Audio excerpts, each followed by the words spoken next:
Good morning, నమస్కారం మరియు ఆదాబ్. ఈరోజు మన టాపిక్ కొంచెం డిఫరెంట్గా ఉంటుంది. ప్రతి గార్డెన్ని మనం కత్తిరించాల్సి ఉంటుంది, సరిచేయాల్సి ఉంటుంది, సవరించాల్సి ఉంటుంది. ప్రతి మొక్కకు సంబంధించి దానికి విత్తనాలు రావచ్చు, అదనపు గడ్డి కూడా రావచ్చు, సాధారణ పచ్చిక రావచ్చు. ప్రతి తోటకి సమయం ప్రకారం కొన్ని కత్తిరింపులు చేయాల్సి ఉంటుంది. క్లిప్ చేయాలి మరియు శుభ్రపరచాలి.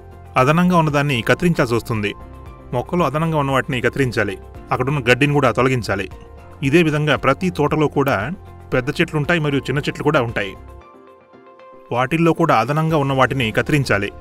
అందులో పాడుబడిన కొమ్మలు ఉండొచ్చు, పెద్ద పెద్ద కొమ్మలు ఉండొచ్చు, ఉపయోగం లేని పెద్ద కొమ్మలు కూడా ఉండవచ్చు. వాటిని తప్పనిసరిగా కత్తిరించాలి మరియు సరిచేయాలి. కత్తిరించడం చాలా ముఖ్యమైనది. అలా జరగకుంటే ఏదైనా విపత్తు సంభవించినప్పుడు మాత్రం ఆ చెట్టు కూలిపోతుంది. ఇదే విధంగా ప్రతి టీంలో మరియు ప్రతి కంపెనీలో జోన్ కావచ్చు, ఎక్కడైనా ఏదో ఒక రకమైన కత్తిరింపు తప్పనిసరి. మరి ఆ కత్తిరింపు ఎలా ఉండాలి? మీరు మీటింగ్లకు వచ్చినప్పుడు మరియు మీటింగుల్లో మీ ముందర ఎన్నో జరుగుతూ ఉంటాయి, ప్రజెంటేషన్లు జరుగుతూ ఉంటాయి. ఇన్ని సంవత్సరాల్లో ఏం జరుగుతుందో చర్చకు వస్తూ ఉంటాయి. ఒక సంవత్సరంలో ఏం జరిగింది, 2 సంవత్సరాల్లో ఏం జరిగింది, సమస్యల గురించి చర్చిస్తారు. కానీ ఎప్పుడు కొందరు వ్యక్తులు కింది స్థాయిలో ఉంటారు, టీంలో కింద ఉంటారు. ఎప్పుడు ఉంటుంది. ప్రాక్టికల్గా ఆలోచిస్తే టీంలోని ప్రతి ఒక్కరూ చాలా బాగా పనిచేసేవారు ఉండకపోవచ్చు కదా, అది అసాధ్యం.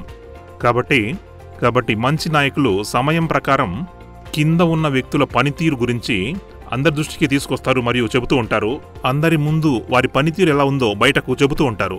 ఎక్కడ తప్పులున్నాయో ఎత్తి చూపుతారు. బాగలేని వాటిని చెబుతారు. పనితీరును కూడా చర్చిస్తూ ఉంటారు. గ్రోత్ సరిగా ఉండకపోవచ్చు, ఫలితాలు రాకుండా ఉండవచ్చు. ఇది ప్రాక్టికల్గా ఎలా సాధ్యం? మీరు చెబుతారు, మేము యాక్టివిటీలు చేస్తున్నాము, కానీ వాటి ఫలితాలు మాత్రం రావట్లేదు. 6 నెలలు లేదా సంవత్సరంలో ఫలితాలు రావాల్సిందే కదా. అలా జరగకపోతే వారి పనితీరును అందరి ముందుకు తెస్తారు. కొంతమంది మేనేజర్లు జరిమానా విధిస్తూ ఉంటారు. కొందరిని ట్రాన్స్ఫర్ చేస్తారు, మరికొందరికి ట్రైనింగ్ ఇప్పిస్తారు. మీరు మేనేజర్ కావచ్చు, ఏరియా మేనేజర్ కావచ్చు, రీజనల్ మేనేజర్ లేదా మెడికల్ రేప్ కావచ్చు. ఇటువంటి సందర్భాలు వస్తూనే ఉంటాయి. మరియు 1 లేదా 2% వ్యక్తులను కంపెనీ వదిలిపెట్టి వెళ్ళవలసిందిగా చెబుతూ ఉంటారు. ఎందుకంటే వారికి ఎన్నిసార్లు చెప్పినప్పటికీ వారి పనితీరు మెరుగుపడడం లేదు. దీన్నే మనం ప్రూనింగ్ అని అంటాం. మీరు ఒకవేళ త్రైమాసిక మీటింగ్లలో లేదా 6 నెలల మీటింగ్ల సందర్భంలో కూడా చెబుతూ ఉండొచ్చు. వ్యక్తులకు చెబుతూ ఉంటారు, కత్తిరింపులు చేస్తూ ఉంటారు. అప్పుడే మొత్తం టీం షార్ప్గా మరియు ఫోకస్డ్గా ఉంటుంది. ఎందుకు? మిగతా వారందరికీ ఇది అర్థమవుతుంది. పని చేయని వారిని విడదీస్తూ ఉంటారు. వారికి చెప్పి పక్కకు తీసుకువస్తారు మరియు వారికి వ్యతిరేకంగా చర్యలు తీసుకుంటారు. దానివల్ల సరైన వ్యక్తులు అలర్ట్గా ఉంటారు. సగటు వ్యక్తులు మెరుగ్గా తయారవుతారు, చురుగ్గా ఉండడానికి ప్రయత్నిస్తారు. ఇది కత్తిరింపుల వల్ల ప్రయోజనం. ఒకవేళ ఇలా జరగకపోతే అప్పుడేమవుతుంది? ఒకానొక రోజు అదనపు వ్యర్థాలు మిగిలిపోతాయి. వ్యర్థాలు ఎక్కువగా పేరుకుపోతాయి. అప్పుడు గాఢమైన సర్జరీ అవసరమవుతుంది. అదే ఇప్పుడు జరుగుతూ ఉంది. మీరు ఇప్పుడు చూస్తూ ఉన్నారు. వారు డిప్యూటీ కావచ్చు, లేదా డిఎస్ఎం కావచ్చు, వారు జెడ్ఎం కావచ్చు, లేక ఆర్ఎం కూడా కావచ్చు. మొత్తం మెడికల్ రెప్లను కూడా కంపెనీ వదిలివెళ్ళమని చెప్పేశారు. ఎందుకంటే చాలా కాలం వరకు మా సీనియర్ వ్యక్తులు ప్రూనింగ్, అదే కత్తిరింపు చేయడం ఆపేశారు. వారు కంపెనీలో తమ ఇమేజ్ కోసమే చూసినట్లున్నారు. వారు పాపులారిటీ కోసం ప్రయత్నించినట్టున్నారు. చాలామంది సీనియర్లు కూడా ఈ పాపులారిటీ పోటీలో ఉన్నట్లు మేము గమనించాము. వారు మంచివారు అవుతున్నారు, కానీ వారి స్వంత డబ్బుల వల్ల మాత్రం కాదు, కంపెనీ డబ్బును వృధా చేస్తూ. అందువల్ల చాలా కాలం పాటు కంపెనీల్లో కత్తిరింపులు జరగలేదు. కత్తిరింపులు ఎందుకు జరగలేదో దానికి ఒక కారణం ఉంది. హెడ్ ఆఫీసులో కూడా ఆ లీడర్లకు సంబంధించి కత్తిరింపులు, తీసివేతలు జరగలేదు. అప్పుడు ఏమవుతుంది? ఒక్కోసారి నాకు అనిపిస్తూ ఉంటుంది, మ్యాన్కైండ్ లోపల కొందరు లీడర్లు వారు కంపెనీ కన్నా పెద్దవారుగా ఆలోచించడం మొదలుపెట్టారు. వాళ్ళ ఈగో పెరిగిపోయింది. వారిని తప్పనిసరిగా పిన్ పాయింట్ చేయాలి. వారు ఏమనుకుంటారంటే వారు ఏం చేసినా అది మంచిదేనని అనుకుంటూ ఉంటారు. వారు తప్పే చేయమని అంటూ ఉంటారు. కొంతమంది హెడ్ ఆఫీస్తో ఇలా ప్రతిస్పందించడం ప్రారంభించారు.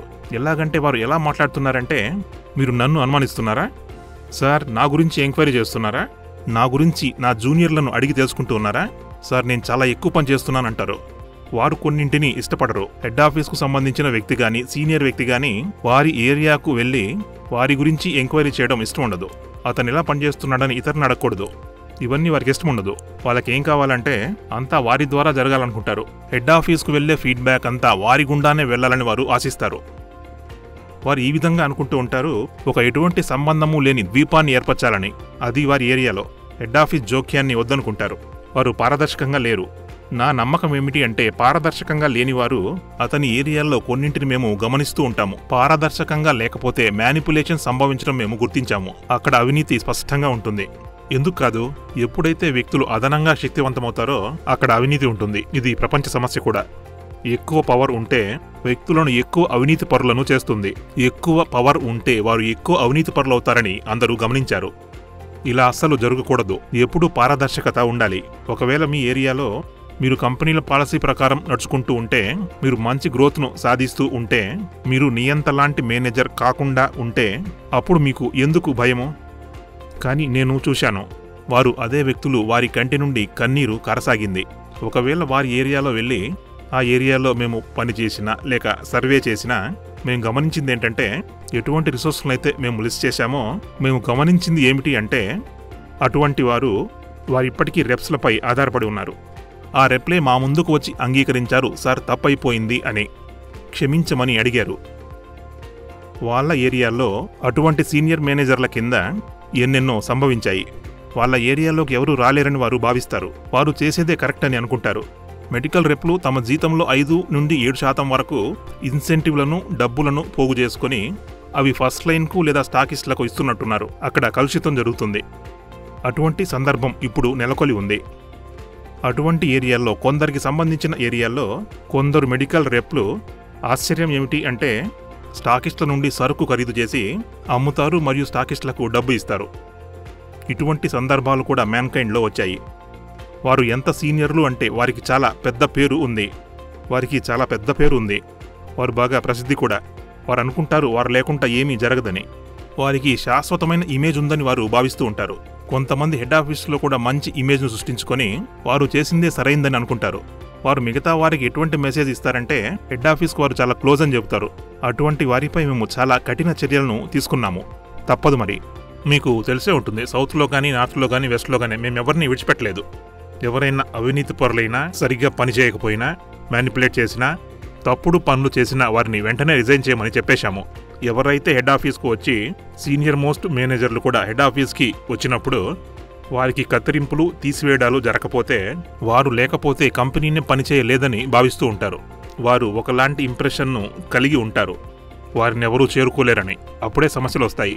అందుకే నేను ఎల్లప్పుడూ భావిస్తాను, ఒకవేళ వారు లీడర్లైనా సరే, అది వాళ్ళ టీంలో మెంబర్లైనా సరే, తోట మొత్తమైనా, సంస్థ మొత్తమైనా ప్రతి ఒక్కరికి కత్తిరింపులు, తీసివేతలు తప్పనిసరి. అది కూడా వారి మంచికే దారితీస్తుంది. సీనియర్ జూనియర్కు చెప్పినప్పుడు అప్పుడు మాత్రమే జూనియర్లు అభివృద్ధి చెందుతారు. కానీ ఎవరైనా దానిని తన ఈగో కింద తీసుకుంటే అది మంచిది కాదు. ఈగో అన్న విషయం అది సెల్ఫ్ రెస్పెక్ట్ కన్నా 10-20 సార్లు పెద్దది, చాలా పెద్దది. సెల్ఫ్ రెస్పెక్ట్తో ఇబ్బంది లేదు. ఇది ఆలోచించాలి. మీ పనితీరు సరిగ్గా లేకపోతే మీ సీనియర్లు తప్పక చెబుతారు. అప్పుడు మీ పనితీరు గురించి క్లారిటీ ఇవ్వాలి. కానీ ఇంకో విధంగా మాట్లాడడం మంచిది కాదు. ఇది మ్యాన్కైండ్లో ఏమాత్రం ఆమోదయోగ్యం కాదు, ఏమాత్రం ఆమోదించలేము. కాబట్టి ఇదే కారణం చేత చాలామంది వ్యక్తులపై మేము సీరియస్ యాక్షన్ తీసుకుంటూ ఉన్నాము.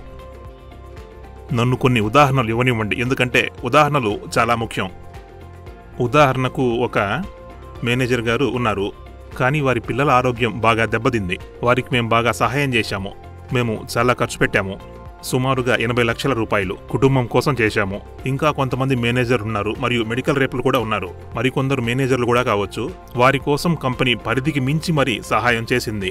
కుటుంబాల కోసం చాలా సహాయం చేశాము. 50 లక్షలు, 60 లక్షలు ఎంతో ఖర్చు పెట్టాము. ప్రతిసారి కంపెనీ ముందుకొచ్చింది. కుటుంబాల కోసం ఎంతో ఖర్చు పెట్టాము. నేను ఇది ఎందుకు చెబుతున్నానంటే, అటువంటి మేనేజర్లు మరియు రెప్ల కోసం కంపెనీ ఎంతో ఖర్చు కూడా పెట్టింది.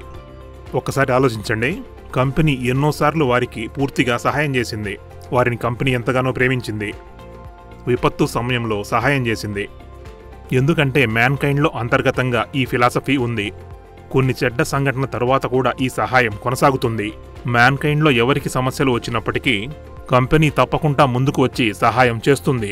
కానీ నేనొక విషయం మాత్రం చెబుతాను, కొందరికి ఎంత సహాయం చేసినా, కొందరిని ఎంత ప్రేమించినా ఎలా ప్రవర్తిస్తారు అంటే, అవినీతి చేస్తారు, సరిగ్గా పనిచేయరు, జడత్వతో సమస్య, సరిగ్గా పనిచేయకుండా వేషాలు వేస్తారు. మీరు నా స్థానంలో ఉండి చెప్పండి, మీకు ఎలా అనిపిస్తుంది? మీరు మనస్తాపం చెందరా? మీతో వారు అలా ప్రవర్తించినందుకు మీకు బాధ కలగదా? తప్పకుండా బాధ కలుగుతుంది. సార్, నేనేమి ఎక్కువగా చెప్పట్లేదు. అవసరం ఉన్నవారికి మ్యాన్కైండ్ ఎల్లప్పుడూ సహాయం చేస్తూనే ఉంటుంది. అవసరంలో ఉన్నవారికి సహాయం ఎప్పటికీ ఆపదు. మేము తప్పక ఆలోచిస్తాము. మ్యాన్కైండ్ ఎప్పటికీ ఇలాగే ఉంటుంది. ఈ 10-20% వ్యక్తుల వల్ల మేము మారిపోము. అవసరమైనప్పుడు సహాయం చేస్తూనే ఉంటాము. కానీ తప్పు చేసిన మేనేజర్లు చాలా త్వరగా మర్చిపోతారు.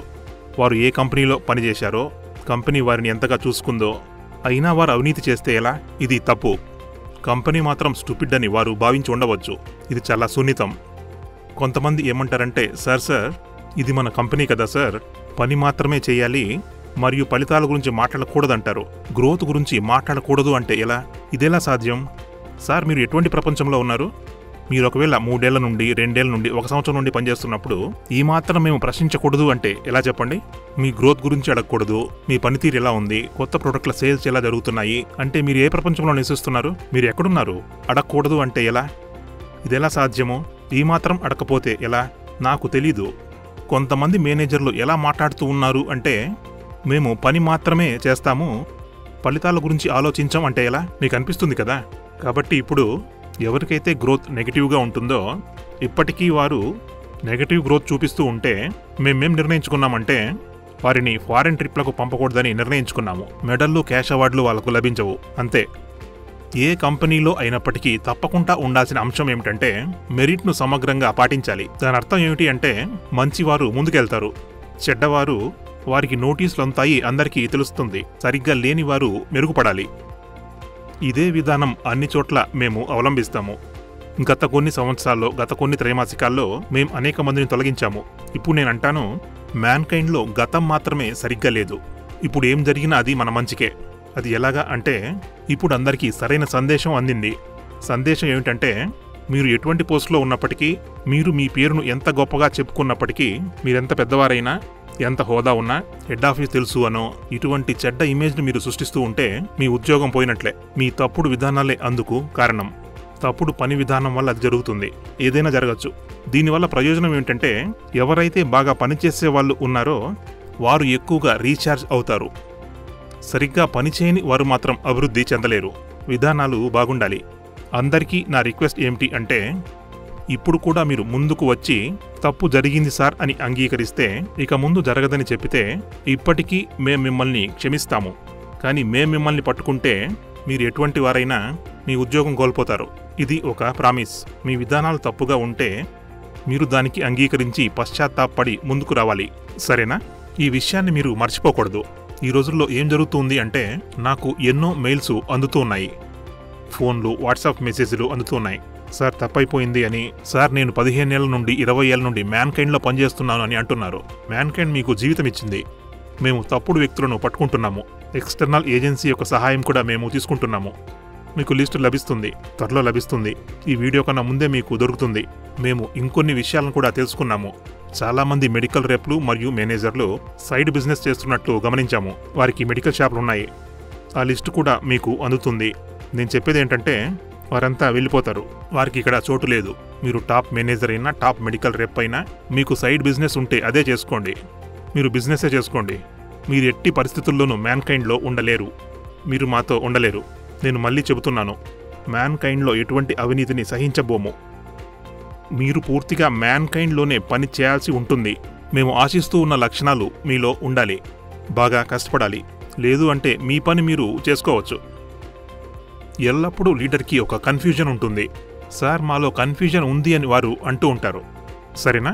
మీరు 3 ప్రశ్నలు అడగాలి. మొదటి ప్రశ్న అడగండి. అది, ఎవరి గురించైతే మీరు మాట్లాడుతూ ఉన్నారో వారు జూనియర్ అవ్వచ్చు, ఏఎం అవ్వచ్చు, వారు ఆర్ఎం కావచ్చు, ఇంకా ఎక్కువ కావచ్చు. గత 2 సంవత్సరాలు లేదా 3 సంవత్సరాల్లో అతని పనితీరును పూర్తిగా ప్రశ్నించాలి. అది మొదటి ప్రశ్న. రెండవది, ప్రస్తుతం అతనికి ఎంత టాలెంట్ ఉంది, వారికి ఎంత డ్రైవ్ ఉందో గమనించాలి. వారి గతాన్ని పరిశీలించాలి. మీరు అడగాల్సిన 3వ ప్రశ్న ఏమిటి అంటే, ఇప్పటి నుండి 2 సంవత్సరాల తర్వాత అతను ఏమవుతాడో ప్రశ్నించాలి. 2 సంవత్సరాల తర్వాత అతను బాగా పనిచేస్తాడని డ్రైవ్ ఉంటుందనిపిస్తే మంచిది, ఎటువంటి కన్ఫ్యూజను లేదు, అది సరే. కానీ మీకు సరైన సమాధానం దొరకనప్పుడు, ఇతను సరిగ్గా పనిచేయలేడు అని మీకు అనిపిస్తే, ఇతను ఇలాగే ఉంటాడు అనిపించినా, ప్రామిస్ నిలుపుకోలేడు అనిపించినా, 2 సంవత్సరాలుగా నెగిటివ్ గ్రోత్ ఉంటే, ఇతను సరిగ్గా పనిచేయలేడు, అబద్ధం చెప్తాడు అనిపిస్తే, నేను ఇతని ట్రైనింగ్కు పంపించాను, మీటింగ్లో ఎన్నిసార్లు చెప్పినప్పటికీ మెరుగుపడకపోతే, అతనిలో వృద్ధి లేకుంటే, అప్పుడు మాత్రం సమాధానం నో. అతనికి మ్యాన్కైండ్లో భవిష్యత్తు లేదు. కాబట్టి మీరు ఈ విషయాలను తప్పక ఫాలో అవ్వండి. అప్పుడు మీరు తప్పకుండా విజయవంతం అవుతారు. ఎప్పుడూ మర్చిపోకండి, ఒక లీడర్గా ఒకవేళ మీరు ఏరియా మేనేజర్ అయితే మీ పనితీరు మీ జూనియర్ల మీద ఆధారపడి ఉంటుంది. మెడికల్ రెప్ల మీద కూడా. మీరు జెడ్ఎం అయితే మీ పనితీరు ఆర్ఎంపై ఆధారపడి ఉంటుంది. మీరు రీజనల్ మేనేజర్ అయితే మీ పనితీరు మీ జెడ్ఎంలపై ఆధారపడి ఉంటుంది. దీని అర్థం ఏమిటి అంటే మీ జెడ్ఎం స్ట్రాంగ్ అయితే మీరు స్ట్రాంగ్గా ఉంటారు. మీ ఆర్ఎం స్ట్రాంగ్గా ఉంటే మీ జెడ్ఎం స్ట్రాంగ్గా ఉంటాడు. అంటే ఏంటి? మీ జూనియర్లు బాగా స్ట్రాంగ్గా ఉండి, డ్రైవ్ బాగుండి, టాలెంట్ ఉంటే, తెలుసుకుని నిరంతరం వృద్ధి చెందుతూ ఉంటే మీరు బాగా ఉంటారు. మరియు మీ టీంని కత్తిరించడం, సవరించడం, సరిచేయడాన్ని మొదలుపెట్టండి. సరేనా? సరిగ్గా పనిచేయకపోతే వారికి చెప్పండి.